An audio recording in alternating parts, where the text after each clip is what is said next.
My name is Stella, and I just turned 22 when my college graduation party turned into a nightmare. The champagne sparkled, guests mingled, and my parents smiled with pride that never quite reached their eyes. Despite their wealth, I worked through college, something they deeply resented. That night, amid the perfect decorations and catered food, I caught my father slipping white powder into my champagne glass. Which should have been a celebration became a fight for survival. If you're watching this, drop a comment telling me where you're from. Hit subscribe and stay for a story about how family can be deadlier than strangers. Growing up in the Martin household meant living in a beautiful prison. Our 5-bedroom colonial in an exclusive neighborhood looked perfect from the outside. Manicured lawn, luxury cars in the driveway, and family portraits showing 4 smiling faces. But inside those walls, warmth was as scarce as authenticity. My father, Noam, built his wealth through his investment firm, climbing the corporate ladder with ruthless determination. Standing 6 feet tall with salt and pepper hair always perfectly styled, he commanded respect and fear in equal measure. His philosophy was simple. Appearance matters more than substance, success justifies any means, and family exists to enhance social standing. From my earliest memories, he measured my value by how well I reflected on him. Stand straighter, Stella. Speak clearly. Your posture reflects our family name, he would say when I was just 6 years old, pinching my shoulder until I complied. My mother, Junia, complimented him perfectly. Former beauty queen turned trophy wife and social coordinator. Her blonde hair never showed roots. Her figure maintained through strict diets and discreet procedures. Her smile practiced to perfection. While father ruled through cold authority, mother specialized in emotional manipulation. "Darling, is that what you're wearing?" she would ask with a concerned look. "I just worry what people might think. You want to make us proud, right?" Then there was my sister, Lucy. Younger by 3 years, but infinitely more valued. Pretty, compliant, and eager to please, she became the daughter they wanted. While I questioned and challenged, Lucy nodded and smiled. When I refused to wear the dresses mother selected, Lucy twirled in hers with delight. When I questioned father's business ethics, Lucy asked for investment advice. Our home operated with unspoken rules: conform or be punished. Achieve, but never outshine the family name. Exist as an extension of parental ambition. My childhood bedroom resembled a museum exhibit. Expensive furniture selected by mother, achievements displayed for visitors, but nothing reflecting my actual personality. My rebellion began subtly. Reading books they disapproved of, befriending children from unsuitable families, small acts of defiance that grew as I did. By high school, the battle lines were clearly drawn. I joined a bake club instead of debutante society. I wore practical clothes instead of designer labels. I expressed interest in psychology rather than business or law. Psychology, father scoffed during dinner when I mentioned my college plans. Glorified fortune-telling. No Martin has ever done something so impractical. "Darling, people will think we can't afford to send you to a proper program," mother added, sipping her wine. The ultimate betrayal came when I declined admission to my father's alma mater, an Ivy League business program, and accepted a scholarship to the State University for psychology. "You're throwing away your future," father declared, his voice dangerously quiet, "and our investment in you." That night, I heard them arguing about me. Mother suggested cutting me completely off. Father disagreed, citing appearances. "We can't have people thinking we abandoned her. We'll minimize financial support. She'll come crawling back when she sees how the real world works." They underestimated me. I found 3 part-time jobs: waitressing, tutoring, and research assistant work. I lived in a tiny apartment with 2 roommates. I ate ramen and learned to budget. Every holiday visit home became an exercise in enduring subtle digs and comparisons to Lucy, who attended father's chosen university and studied business economics. Lucy made Dean's List again, mother would announce over Thanksgiving dinner. Her professor says she has remarkable business instincts, just like her father. I want to help people build successful companies someday, Lucy would add, smiling at Dad. The contrast between our treatment grew more pronounced. My parents funded Lucy's apartment in full, bought her a new car for her 19th birthday, and paid for spring break trips to Europe. Meanwhile, I received practical gifts: a planner, business attire for interviews, books on financial management. Each gift carried the same message: your choices disappoint us. Through 4 years of college, I maintained a 3.9 GPA, built a network of supportive friends, and secured a spot in a prestigious graduate program for clinical psychology. I published 2 research papers as an undergraduate and received a commendation from the department chair. Yet each accomplishment was met with the same response from home. "That's nice, dear. Have you considered transferring to business school? It's not too late to make something of yourself." The family dynamics played out predictably at every gathering. Father dominated conversations, mother maintained appearances, Lucy performed filial devotion, and I existed as the family disappointment. The pattern was so established that what happened at my graduation party should have been predictable. Yet somehow I never imagined how far they would go to maintain control. My final semester flew by in a blur of papers, exams, and job interviews. While most of my classmates enjoyed their last months of college freedom, I balanced coursework with preparation for graduate school applications and maintaining my multiple jobs. My friendship circle had narrowed to a few close confidants who understood my situation. Maya became my strongest ally, a sociology major with an uncanny ability to read people and situations. With wild curly hair and a wardrobe exclusively featuring thrift store finds, she represented everything my parents disdained, which naturally drew me to her. "Your parents are textbook narcissists," she declared during one of our late-night study sessions. "Everything has to reflect back on them, even your accomplishments." When my acceptance letter to the doctoral program arrived, Maya insisted on celebrating. We splurged on dinner at a restaurant normally outside our budget, toasting with cheap wine to my future. "Dr. Stella Martin," she said, raising her glass, "helping future generations unpack their family trauma." "If I survive my own," I laughed, though the joke felt hollow. 2 weeks before graduation, my phone displayed my mother's number, an unusual occurrence since our communication typically happened through brief text messages or formal emails.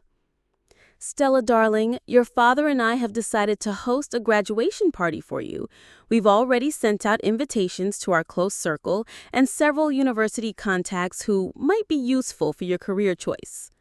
The pause before acknowledging my field was typical, but the party announcement caught me completely off guard. "A party? You haven't even confirmed you're attending the ceremony," I replied, unable to hide my surprise. "Of course we're attending, darling. Our daughter is graduating college. What kind of parents would miss that?" Her laugh sounded rehearsed. "The party will be the Saturday after, giving people time to arrange attendings. We've hired Watson Catering and booked a string quartet." The extravagance seemed suspicious. In 4 years, they had visited campus exactly twice, once during freshman orientation and once when they were in the area for one of Father's business meetings. "Mother, that's unnecessary. My friends and I were planning a small gathering at—" "Nonsense. This is a significant milestone. Your father insists. We'll expect you home the day after graduation to help prepare. Lucy is flying in from school as well." After hanging up, I immediately called Maya. "They're throwing me a graduation party with catering and music." "Red flag," Maya responded immediately. "What do they want?" Maybe they're finally proud of me. Even saying it out loud sounded naive. "Stella, honey, these are people who've undermined you at every turn. Sudden grandstanding celebrations are not their style unless there's an angle." I wanted to dismiss her concerns, but 3 days later, I accidentally discovered what might be their true motivation. Stopping by the university administration building to resolve a transcript issue, I encountered Professor Winter, department chair, and my research advisor. "Stella, just the person I wanted to see. I received the invitation to your graduation celebration. Your father called personally to ensure I'd attend. He was quite interested in discussing your graduate school prospects. My father, who had once called psychology a waste of tuition money, had personally invited my advisor to discuss my future in the field? The contradiction was jarring enough that I decided to call home again, catching my father before he left for work. Dad, I spoke with Professor Winter. He mentioned you called him about the party. Yes, I did. Is that a problem? I'm just surprised. You've never shown interest in my department before. Things change, Stella. Your mother and I have been discussing your future. It's time we supported your choices more actively. The hesitation spoke volumes. My father never changed his mind about anything, especially what he considered proper career paths. The mystery deepened when I called home 3 days before graduation and overheard a conversation between my parents. My mother had answered but placed me on hold to finish something quickly. The muffled voices carried through the phone. Not sure this approach is necessary, my mother was saying. There are other ways to handle the Stella problem. We've discussed this, my father replied, his tone definitive. The situation requires resolution before it affects Lucy's prospects. Jackson's son has already asked questions. My mother must have remembered I was on hold and returned to the call, her voice bright with artificial cheer. Sorry, darling. Your father and I were just discussing the seating arrangements. Now, about your dress for the party. The Stella problem echoed in my mind. I assumed they were referring to my financial independence and career choice, ongoing points of contention. Perhaps they worried I might embarrass them by discussing my multiple jobs and modest apartment with their rich friends. 2 days before graduation, I drove home with a suitcase containing my carefully selected outfit, a navy blue dress purchased on sale months earlier and saved for the occasion. Maya's warning followed me. Watch your back. People who've tried to control you your whole life don't suddenly change their tune. I arrived to find our home transformed into a showcase. Fresh flowers adorned every surface, new artwork hung in the foyer, and staff bustled about preparing guest rooms for out-of-town visitors. My mother greeted me with an air kiss near my cheek. Stella, darling, you look tired. We've prepared your old room. Lucy arrives tomorrow morning.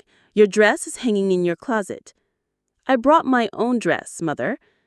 Her smile tightened. I took the liberty of selecting something more appropriate. The guests include several important connections. In my childhood room, I found a pink dress with a designer label still attached. The style screamed Mother's taste, feminine, traditional, and completely unlike anything I would choose. Next to it hung a matching outfit for Lucy, in blue, the color my mother always insisted brought out her eyes. Before I could process this, my phone buzzed with a text from Maya. How's the lion's den? Mauled yet? Dress drama already, I replied, and something weird about a Stella problem they're solving. Trust your instincts, she texted back. Document everything. That evening, my parents hosted a small dinner for early arriving guests, including my father's business partner, Lawrence, and his wife, Patricia. Throughout the meal, my parents showcased Lucy's achievements while minimizing mine. Lucy's professor believed she could have a future in Wall Street, my father announced proudly. And Stella? Lawrence asked, turning to me. Psychology, right? Fascinating field. Before I could answer, my mother interjected.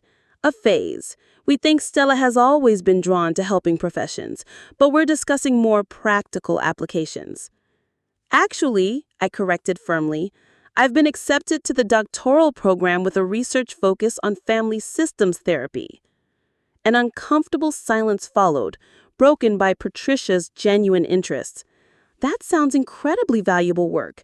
My niece benefited greatly from family therapy after her parents' divorce. The conversation shifted, but not before I caught my father's expression, a flash of something beyond disapproval. Something closer to fear.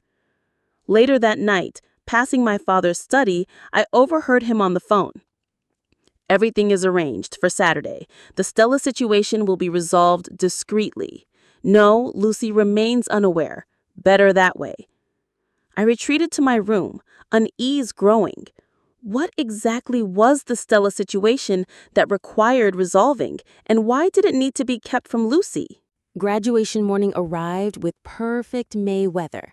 Sunshine warming the campus, light breeze carrying the scent of fresh-cut grass and new possibilities. I joined the sea of black gowns and caps, feeling a complex mixture of pride and loneliness. Unlike most graduates surrounded by excited parents taking photos, I stood alone, receiving occasional text from my mother about party preparations. Florists delivered wrong centerpieces, handling crisis, maybe late to ceremony. They never arrived. The seats I had reserved remained empty as names were called, degrees conferred, and futures launched.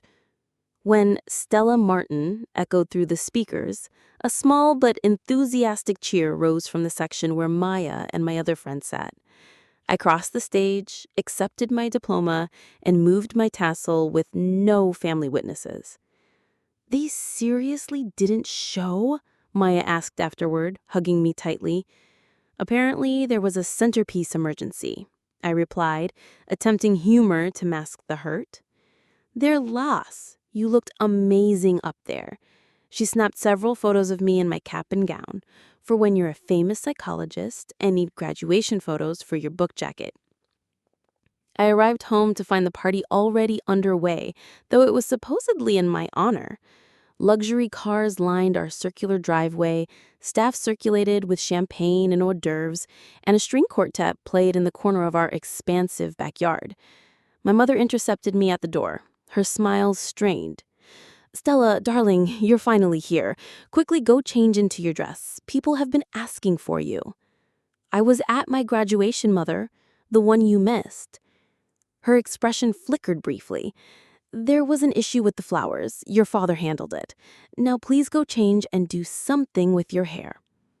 Upstairs, I found Lucy in my bathroom, applying makeup in the designer blue dress that matched the pink one laid out for me. "There's the graduate," she exclaimed with practiced enthusiasm. "Mother's been frantic about you being late." I wasn't late. The ceremony ran the exact length it was scheduled to. Lucy shrugged, perfecting her lipstick. "You know how she gets about timing. By the way, Tyler's here." The casual mention of my ex-boyfriend sent a jolt through me. "Tyler? Why would he be invited?" "Daddy invited the whole Jackson family. Business connections, you know. Tyler asked about you." Her smile held a hint of satisfaction. "He looks really good in his new suit." Tyler and I had dated briefly during my sophomore year, ending things when I discovered he was more interested in my family connections than me personally. His father was a potential investor in my father's firm, and Tyler had been quite transparent about how dating a Martin could benefit his future. "You two would make such a striking couple," she continued, her tone innocent, but her eyes calculating. "Maybe you should reconsider. A business manager husband would balance out your unconventional career choice." I changed quickly, ignoring the pink dress in favor of my navy blue one. My mother would be displeased, but small rebellions kept me sane. When I descended the stairs, Father immediately approached me, champagne flute in hand. "There's our graduate," he announced, loud enough for nearby guests to hear. "Harvard's loss is State University's gain, Princess." The nickname he hadn't used since I was 12 signaled his performance for the audience. I played along, accepting his half hug for the benefit of watching eyes. "Congratulations, Stella," came a familiar voice. Dr. Lewis, our family physician since my childhood, approached with genuine warmth. In his 70s now, he had always treated me with unusual kindness during family visits. "Dr. Lewis, thank you for coming. Wouldn't miss it. Your academic achievements are impressive. Psychology, correct? Fascinating field." My father's hand tightened on my shoulder. "Stella was just telling us she's reconsidering her options. Perhaps business school, after all." Actually, I began, but was interrupted by my mother appearing with Tyler Jackson in tow. Stella, look who's asking about you. Tyler, you remember my daughter. Tyler stood before me, 6 feet of practiced charm in an expensive suit. His handshake lingered too long. His smile, calculated. The graduate herself. Congratulations. My father excused himself with Dr. Lewis, leaving me trapped in conversation with Tyler and my mother. While Tyler detailed his internship at his father's firm, I noticed my sister watching us from across the room, her expression unreadable. Stella is considering business school, my mother interjected when Tyler paused for breath. I'm not, actually. I've been accepted to the doctoral program for clinical psychology. Tyler's interest visibly dimmed. Psychology. Isn't that a difficult field to monetize? Not everyone measures success in dollar signs, I replied, earning a sharp look from my mother. Stella has always had unique perspectives, she said tightly. If you'll excuse us, Kyler, I need to borrow my daughter for introductions. As she steered me away, her fingers dug into my arm. Must you contradict everything? The Jacksons could be valuable connections. For you and Dad, maybe, not for me. Her voice dropped to a whisper. Your father has gone to considerable expense for this party. The least you could do is show appreciation. Throughout the next hour, I was paraded before my parents' associates like a show pony, my achievements selectively edited to sound more impressive to business-minded guests. My actual accomplishments, research publications, academic awards, community service, went unmentioned. Midway through an introduction to a potential donor to my father's alumni foundation, Dr. Lewis appeared at my side. Pardon the interruption. May I steal Stella for a moment? Medical question about her grandmother? Once we were away from the crowd, his expression turned serious. Stella, be careful tonight. What do you mean? He glanced around before continuing. I've known your family a long time. There's tension I haven't seen before. Your father asked unusual questions at his last appointment about digestive conditions and treatments. Before he could elaborate, my father's voice boomed across the patio. Everyone gather around. Time for a special toast to our graduate. Dr. Lewis squeezed my arm. Just watch yourself. Some family dynamics don't improve with celebration. 20 minutes before my father's toast announcement, I had excused myself to the powder room, needing a moment away from the performance. Taking the long route through the kitchen, I overheard my parents' voices from the pantry, their tone urgent and hushed. Is this really necessary? My mother sounded tense. There must be other options. We've discussed this, Junia. My father's voice was firm. The trust becomes accessible at 25 unless we establish incompetence. She's already talking about using her portion for some community psychology clinic nonsense. But this approach, do you want her exposing everything to the Jacksons, to our social circle? She's always been rebellious, but now she's dangerous. The foundation cannot withstand scrutiny. And Lucy understands the importance of family loyalty. Stella's just a leech, has been her whole life, taking and taking while giving nothing back to the family name. Their footsteps moved toward the door, forcing me to retreat quickly into an alcove. My heart pounded as I processed what I had heard. The Stella problem was financial. My upcoming access to what must be a family trust, a trust I had never been told about. Instead of continuing to the bathroom, I circled back through the dining room, positioning myself where I could observe my father without being noticed. Through the French doors, I watched him enter his study and unlock the bottom drawer of his desk, a drawer I had been forbidden to open throughout childhood. From my position, I could see him remove a small vial containing white powder, which he slipped into his jacket pocket, before rejoining the party. His expression was neutral, but his movements were precise, deliberate. The sight triggered a long-buried memory, my 10th birthday, when I had received a puppy despite my mother's objections. I had named him Max and adored him immediately. 2 weeks later, after I defied my father about a school event, Max became violently ill. The veterinarian had been baffled by the sudden organ failure in an otherwise healthy puppy. "Sometimes these things happen," my father had said, his tone final. "Let this be a lesson about the fragility of life, Stella." The connection between past and present crystallized with horrifying clarity. Was my father planning to poison me? The thought seemed absurd, melodramatic, yet the evidence mounted. The secretive conversation, the mysterious vial, the special champagne glass he would undoubtedly insist be given only to me. My hands trembled as I texted Maya. "Something very wrong. Dad has powder vial, talking about me being a problem to solve." Her response was immediate. "Get out now, call the police." But leaving would solve nothing. If my suspicions were correct, they would simply try again later, perhaps more carefully. I needed evidence, needed to understand exactly what they planned.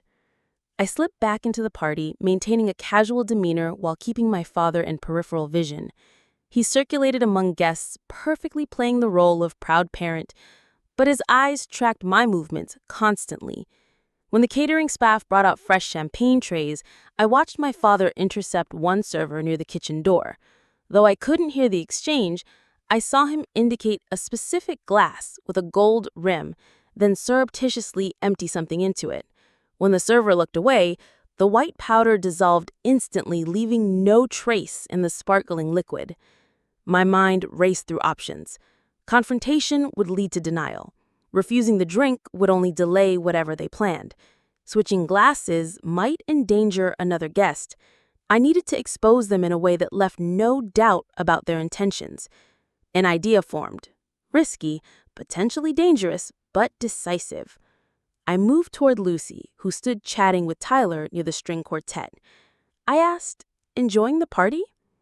"It's lovely, though Mother's been stressed all day. Something about the timing of everything." "The timing of my graduation?" "No, something else.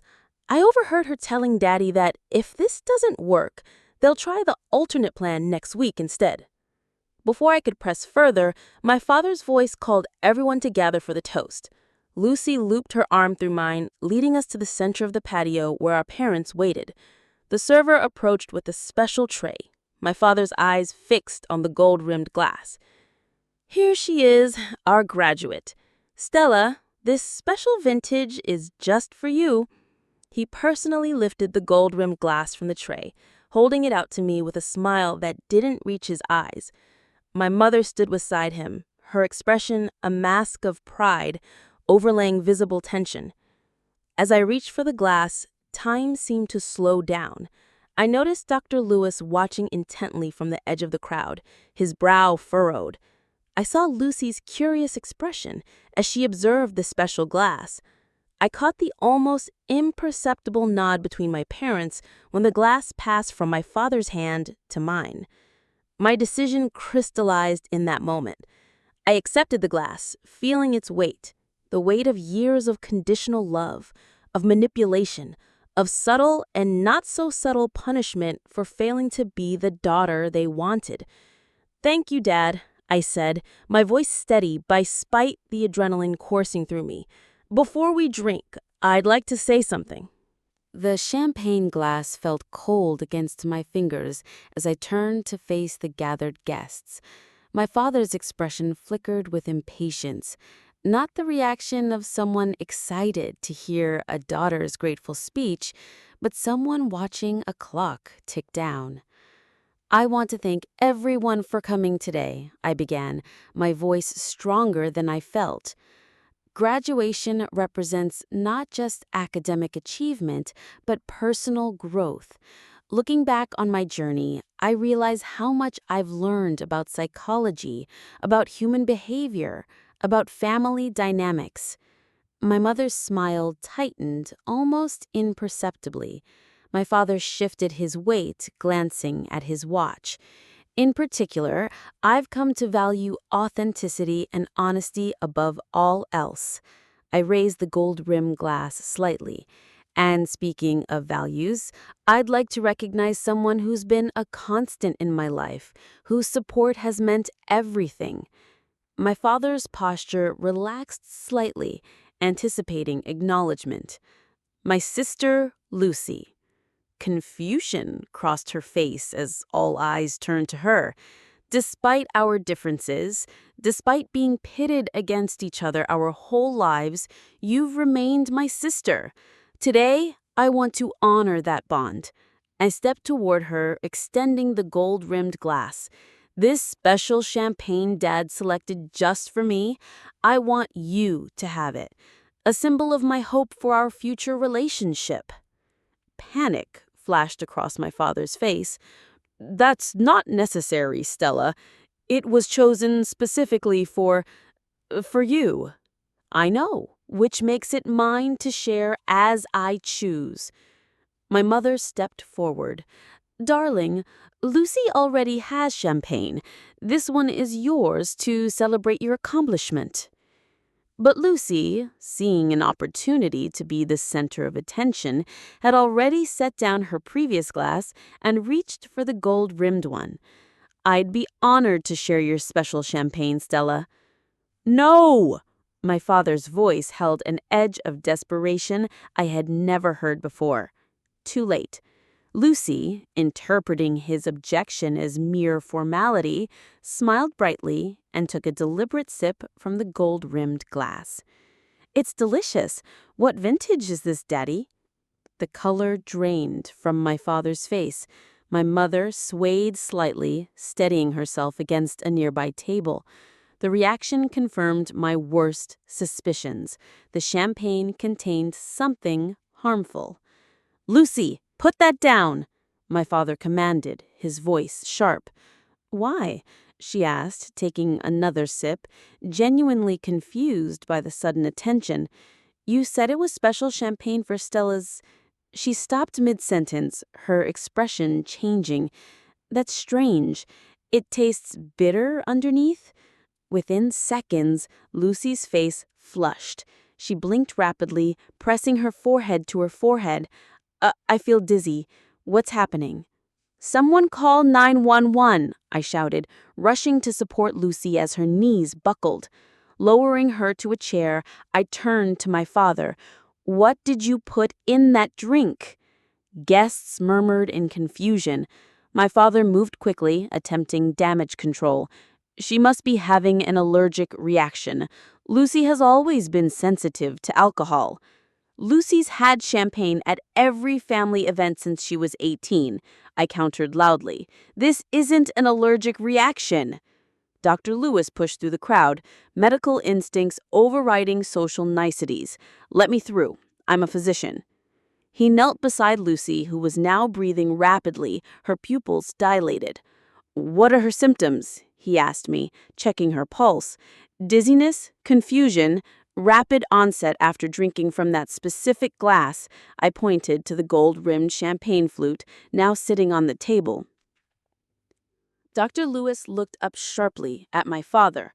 Noam, what was in that drink? Nothing, just champagne. This is ridiculous. He blustered, but his eyes betrayed panic. Lucy groaned, clutching her stomach. I'm going to be sick. Dr. Lewis's expression hardened. This looks like poisoning. Someone call 911 immediately. A guest already had phone in hand, reporting the emergency. The party dissolved into chaos. Some guests backing away, others crowding forward to see the drama unfold. Through it all, my parents stood frozen, their carefully constructed facade crumbling. Check the glass, I instructed Dr. Lewis, and someone make sure my father doesn't leave. I saw him put something in that champagne earlier. It was meant for me. Preposterous, my father exploded, but his protest lacked conviction. My daughter is having some kind of episode. She's always been unstable, emotional. My mother found her voice. Stella has been under tremendous pressure with school. She's imagining things. Am I imagining the vial in your jacket pocket, Dad? The one you took from your desk drawer right before you dosed my champagne?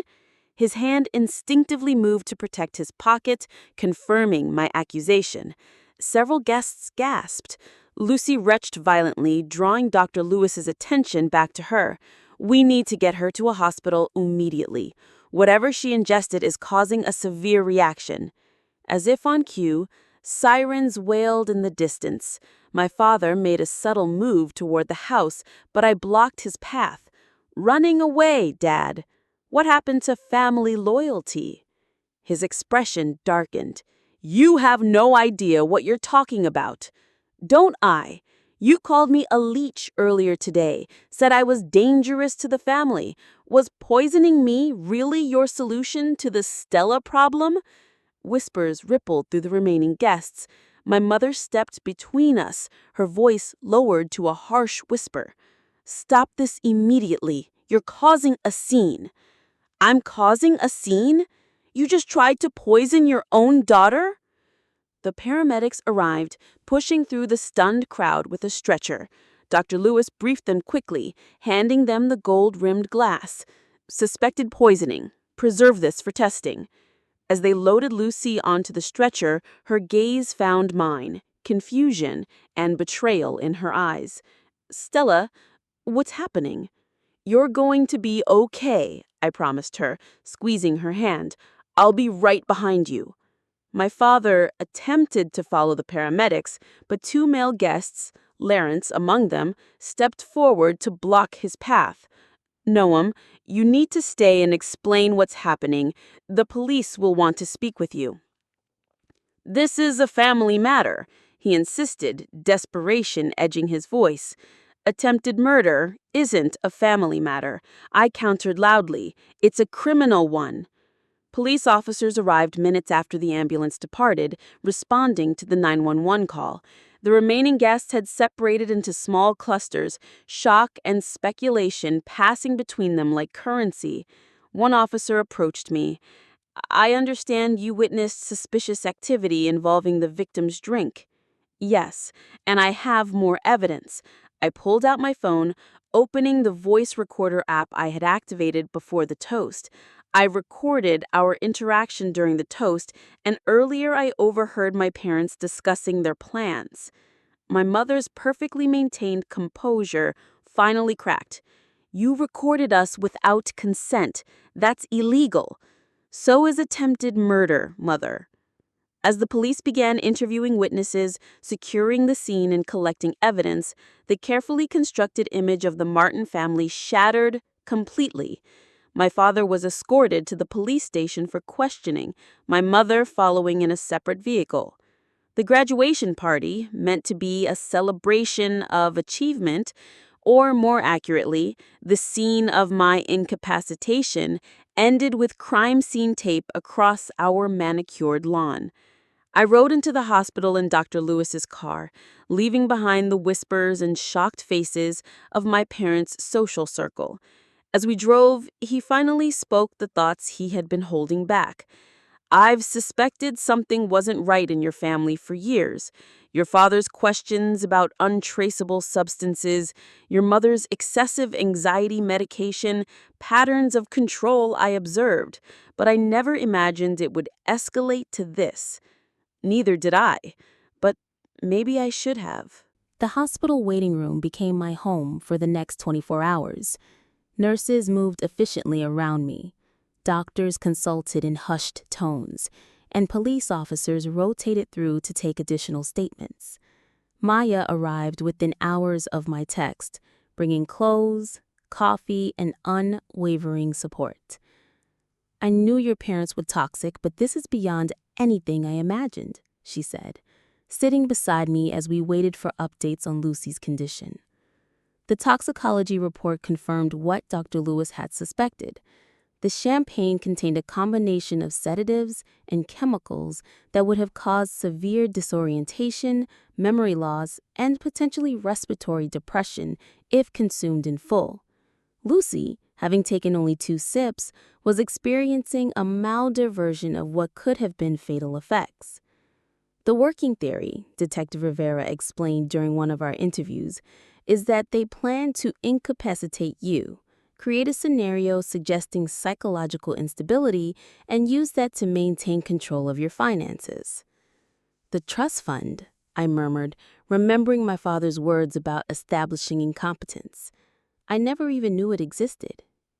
According to financial records we've subpoenaed, you're set to gain control of a substantial inheritance at 25, nearly $2 million from your maternal grandmother's estate held in trust. The revelation struck me like a physical blow. My grandmother died when I was 8. They've hidden this from me for 14 years? Detective Rivera nodded grimly. The terms specified that both you and your sister would receive equal shares upon turning 25, provided you were of sound mind and judgment, a clause your father appears to have been planning to exploit. While authorities built their case, Lucy regained consciousness, confused and betrayed. When allowed to visit her, I found her pale against the hospital pillows, the designer blue dress replaced by a hospital gown. "They told me what happened," she said, her voice small. "That Daddy put something in your champagne, that it was meant to hurt you." "I'm so sorry you got caught in the middle," I replied, taking her hand. Tears filled her eyes. "I don't understand. Why would they do that to you?" Money, control, protecting their secrets. I hesitated, then continued. "Did you know about the trust fund from Grandmother Williams?" Confusion crossed her face. "What trust fund?" The shared shock of discovery created an unexpected bond between us. As Lucy recovered, we pieced together the puzzle of our family's deception. She had been kept as ignorant as I was, though favored and protected as the compliant daughter. "They always told me you were difficult, unstable, that your choice to study psychology was because you had issues you were trying to work through." "And you believed them?" "They are parents. I never questioned." Her voice trailed off. "I should have seen through it. The way they talked about you when you weren't around. It wasn't right." While Lucy recuperated, the investigation expanded beyond the poisoning attempt. Financial records revealed irregularities in my father's business, suggesting misappropriation of client funds. His computer contained evidence of tax evasion, fraudulent investments, and manipulation of the very foundation he had used to enhance his social standing. My mother, initially claiming ignorance, eventually admitted knowledge of both the financial crimes and the plot against me. Her attorney negotiated a plea deal in exchange for testimony against my father, whose charges now included attempted murder, conspiracy, financial fraud, and tax evasion. The scandal exploded across local media, destroying the carefully maintained Martin family image. Former friends and business associates distanced themselves overnight. The investment firm collapsed as clients withdrew their funds. The house was seized as part of the investigation into financial crimes. Through it all, Lucy and I formed an alliance neither of us thought was possible. When she was released from the hospital, she faced a difficult decision: return to university, where whispers and stares would follow her, or find a new path. "I don't even know if I want to continue with business," she confessed. "I only chose it because Dad expected it. I've always been interested in art history, but they said it wasn't practical." "You don't have to decide everything right now," I told her. "You've been through trauma." "We both have," she corrected. "Our entire lives." As weeks passed and the legal proceedings continued, I found myself juggling graduate school preparations with court appearances and therapy sessions. Dr. Lewis connected me with a trauma specialist who helped me process not just the recent events, but the lifetime of manipulation preceding them.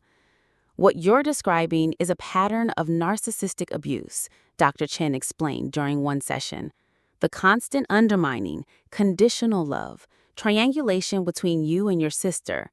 These are classic tactics." I always knew something was wrong, but I never imagined they'd try to physically harm me.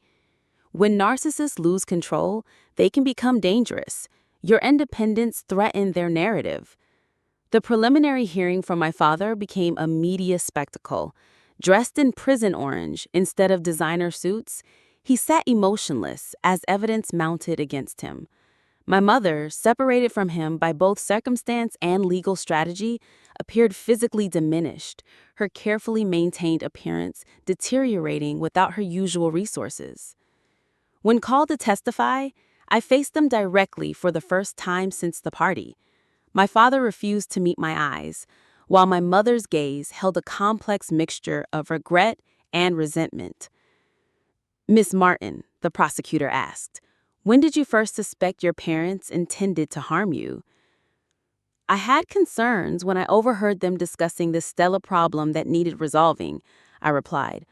"But the moment I knew for certain was when I saw my father adding an unknown substance to the champagne glass designated specifically for me."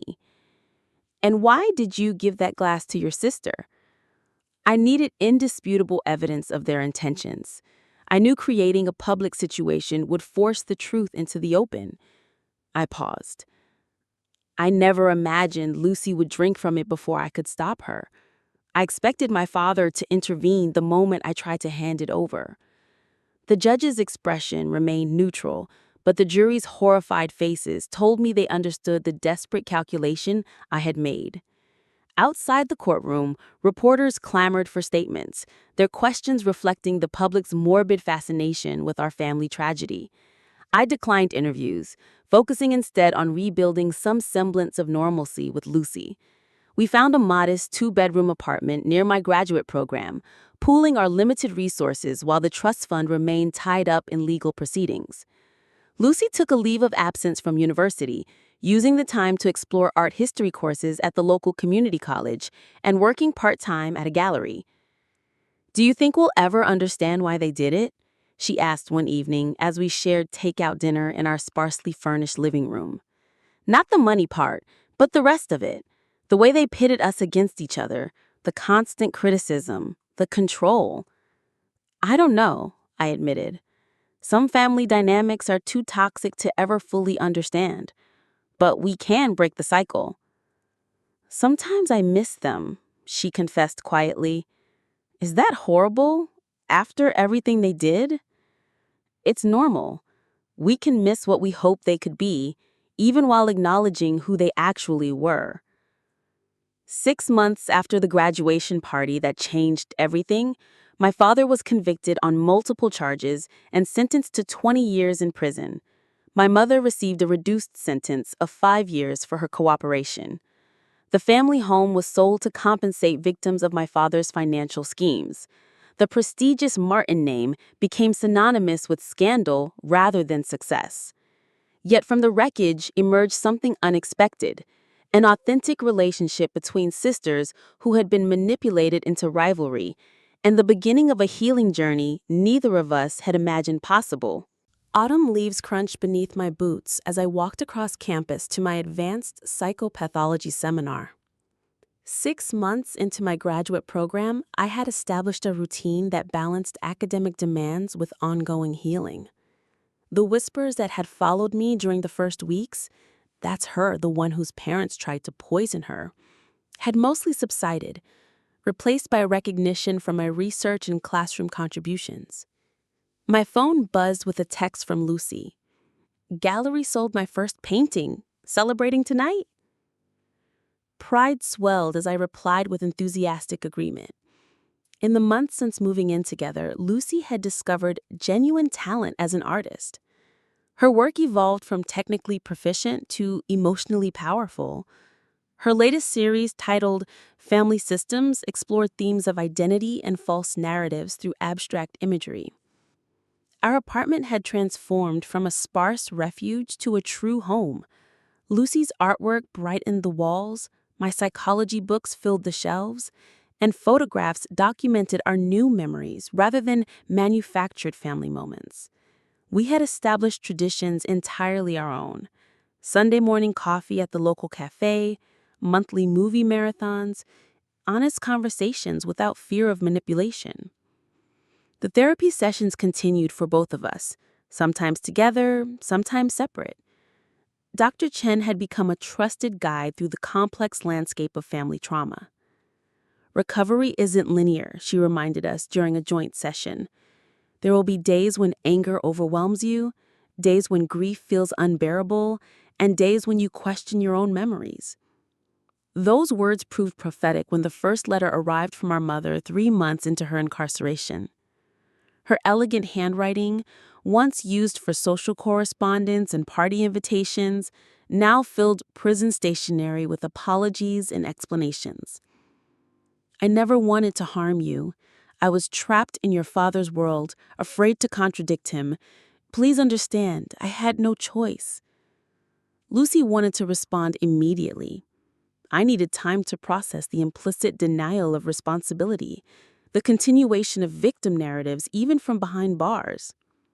She's still not taking ownership, I pointed out during a difficult conversation with my sister. Notice how everything is framed as your father forcing her, never her own choices. But what if he did control her completely? What if she was as much a victim as we were? The question haunted our healing journey. Where did manipulation end and personal responsibility begin? How much could fear explain and how much could it excuse? We decided to respond with a joint letter, compassionate but firm, establishing boundaries around our communication. We would listen to her perspective but not accept deflection on denial. We would acknowledge her suffering without diminishing our own. My father never wrote.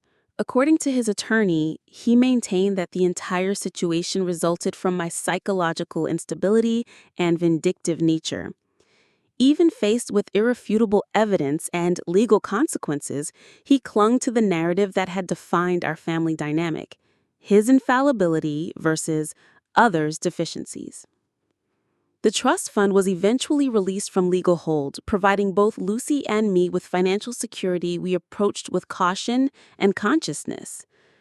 Having witnessed wealth used as control, we established clear boundaries around money in our relationship. I want to use part of mine to establish a scholarship, Lucy announced one evening, for students pursuing art despite family pressure to choose more practical paths. That's beautiful, I told her, genuinely moved by her transformation from the materialistic girl she had been raised to be. My own plans crystallized around using my portion to establish a foundation supporting family therapy for victims of narcissistic abuse. What began as personal healing evolved into professional purpose, shaping my research focus and career aspirations. Maya remained a constant support, joining our chosen family along with other friends who demonstrated authentic care.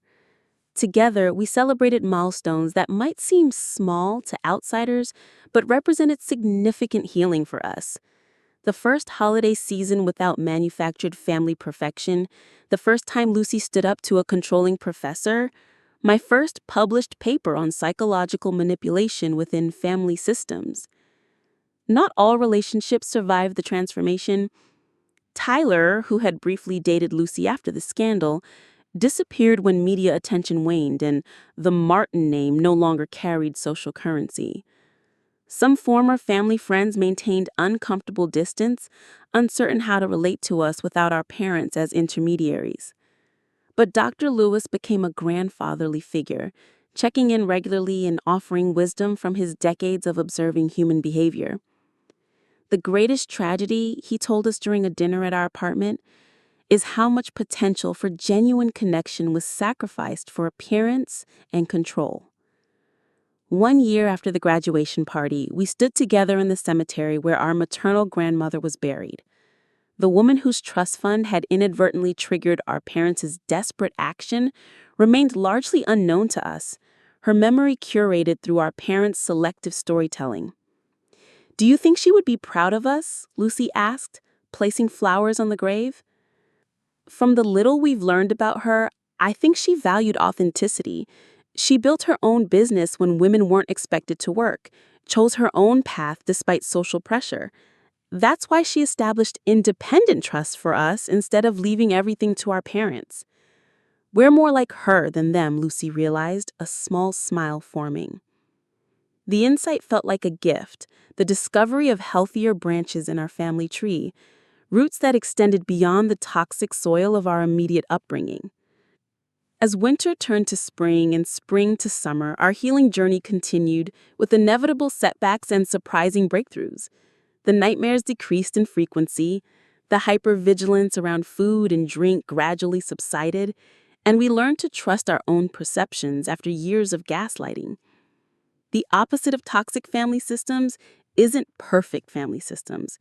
It's authentic family systems where members can be human, flawed, evolving, sometimes struggling, but fundamentally respectful of each other's autonomy and dignity. The words applied as much to the family Lucy and I were creating as to my clients' situations. We disagreed sometimes, misunderstood each other occasionally, but approached conflict with honesty rather than manipulation, repair rather than control. On the anniversary of the graduation party, we decided against somber remembrance, instead hosting a rebirth gathering with our chosen family. Maya brought her famous homemade bread. Dr. Lewis arrived with vintage wine, which we jokingly had him taste first, and Lucy's art community mingled with my psychology colleagues. Standing in our living room, surrounded by people who valued us for ourselves rather than as extensions of their own identities, I felt a sense of peace that once seemed impossible. "A toast," I said, raising my glass, "not to surviving our past, but to creating our future." As glasses clinked and genuine smiles reflected back at me, I recognized the most profound lesson of our journey. Family isn't defined by DNA, but by choice. The choice to see others clearly, love them authentically, and support their growth without condition or control. The months that followed brought unexpected developments. Lucy's artwork gained recognition in the regional art scene, with her Family Systems series being featured in a prominent gallery exhibition. The themes of breaking cycles and finding authentic identity resonated with viewers who had their own stories of family dysfunction. "People keep asking if I'll do a follow-up series," Lucy told me over breakfast one morning. "Maybe something about rebuilding after destruction." "What would that look like?" I asked, genuinely curious about her artistic vision. "Hope, I think. Not naive optimism, but realistic hope. The kind that acknowledges scars while celebrating growth." My own academic work flourished in ways I hadn't anticipated. My research on family systems and narcissistic abuse patterns gained attention from both academic circles and clinical practitioners. I was invited to present at conferences, contribute to journals, and consult with treatment centers developing specialized programs. "Your personal experience gives weight to your academic insights," my advisor, Professor Winter, observed during one of our meetings. "But more importantly, your ability to maintain objectivity while drawing from lived experience is remarkable." The foundation I established with my trust fund money began accepting its first grant applications. We focused on providing therapy funding for families affected by narcissistic abuse, with particular attention to supporting siblings who had been pitted against each other, as Lucy and I had been. "Reading these applications breaks my heart," I told Dr. Chen during a supervision session. "But it also fills me with purpose. We're not the only ones who lived through this."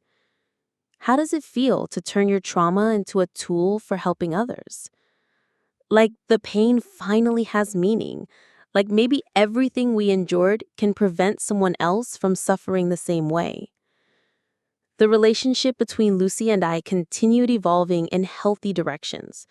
We learned to disagree without fear of abandonment, to support each other without enabling, and to maintain our individual identities while building genuine sisterhood. One evening, as we prepared dinner together, Lucy brought up a conversation she had with our mother during their latest phone call. She asked if we'd consider visiting her before she's released next year.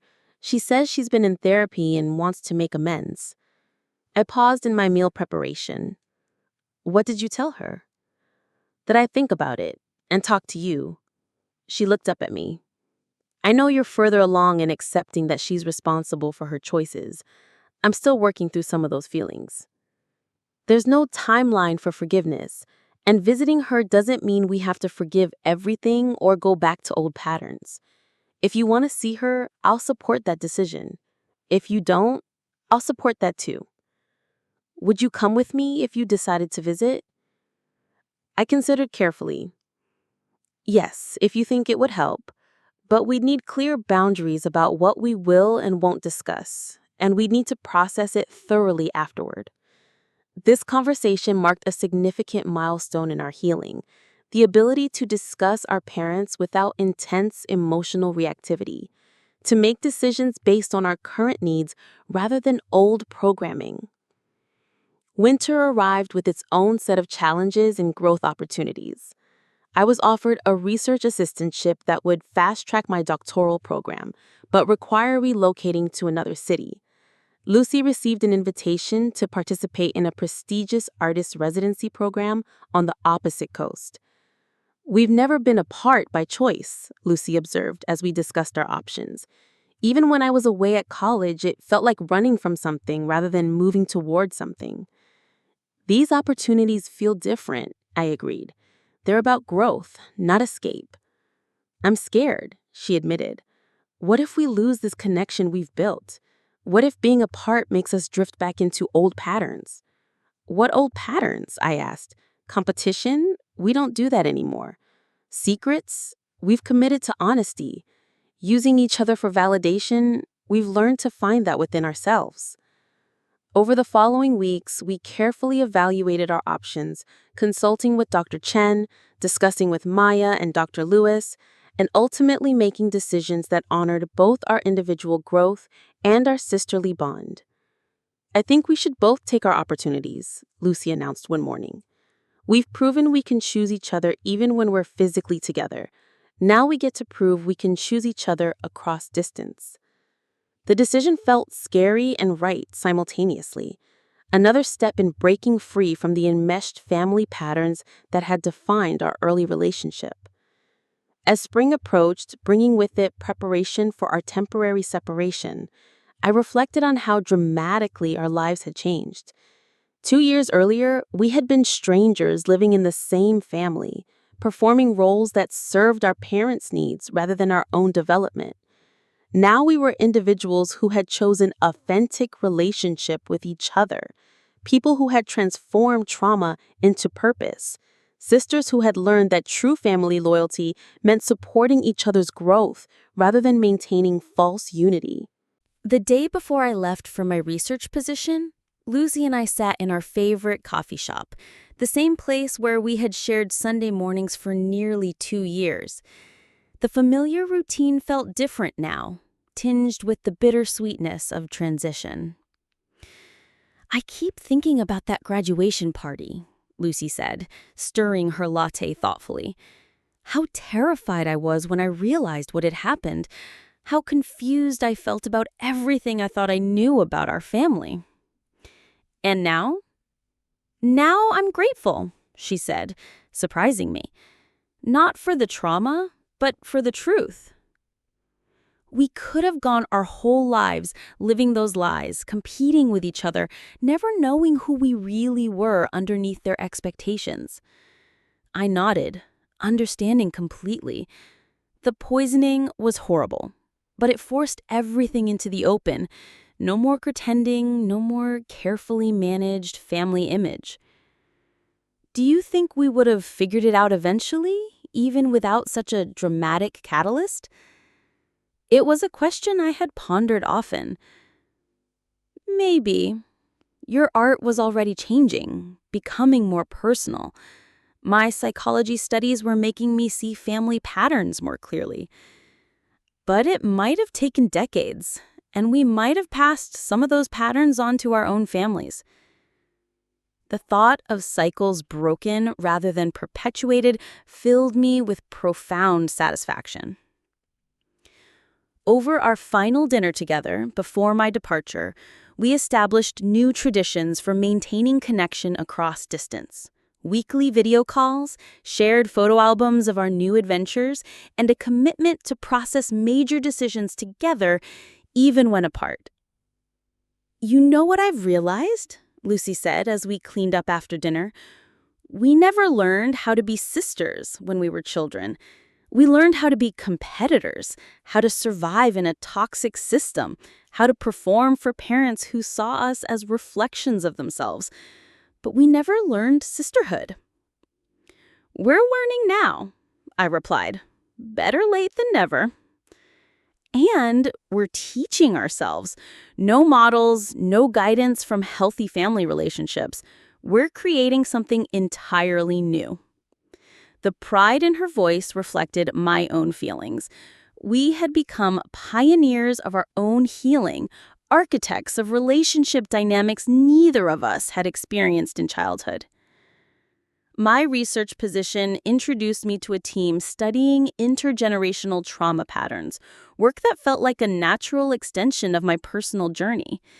Lucy's residency allowed her to develop a new series exploring themes of reconstruction and intentional community building. Our weekly calls became lifelines, not of dependence, but of chosen connection. We shared professional victories, creative breakthroughs, dating adventures, and occasional setbacks with equal honesty. "I went on a date last week," Lucy reported during one call, "and when he asked about my family, I told him the truth. All of it. The poisoning, the trial, everything." How did he respond? He listened. He asked thoughtful questions. He didn't run away or try to fix me or minimize what happened.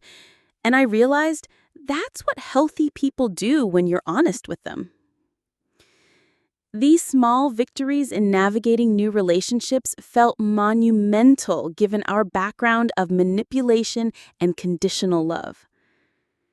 18 months into our separation, I received surprising news.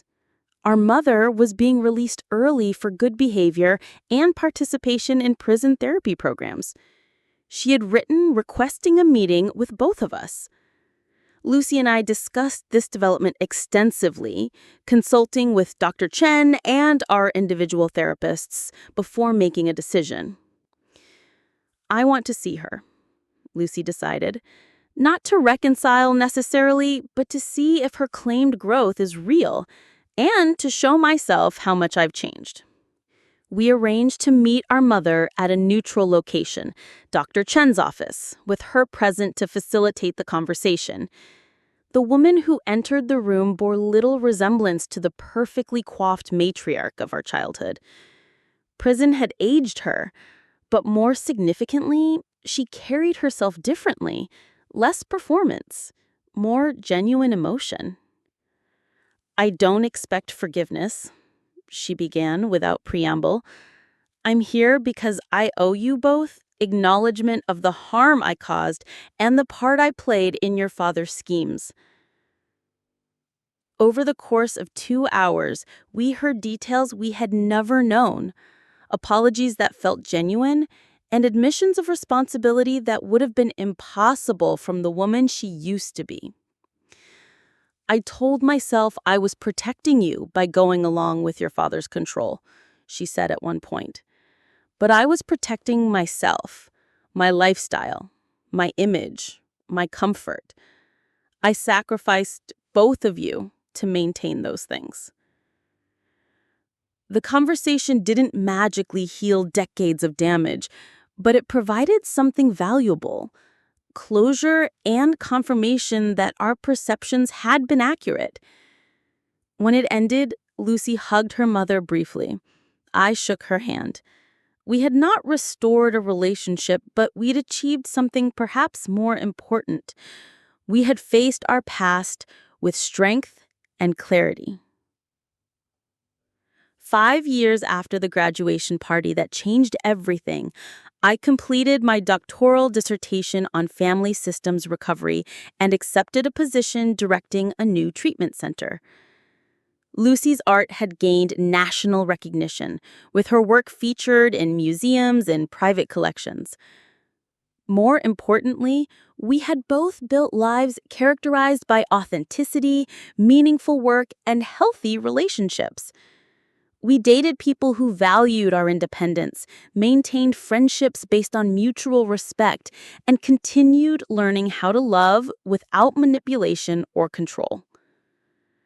standing at my doctoral graduation. This time with Lucy cheering from the audience, Maya beside her, and Dr. Lewis beaming with pride, I reflected on the journey that had brought us here. The scars remained, and always would, visible in our heightened sensitivity to manipulation, our occasional struggle to accept genuine praise, and our careful approach to new relationships.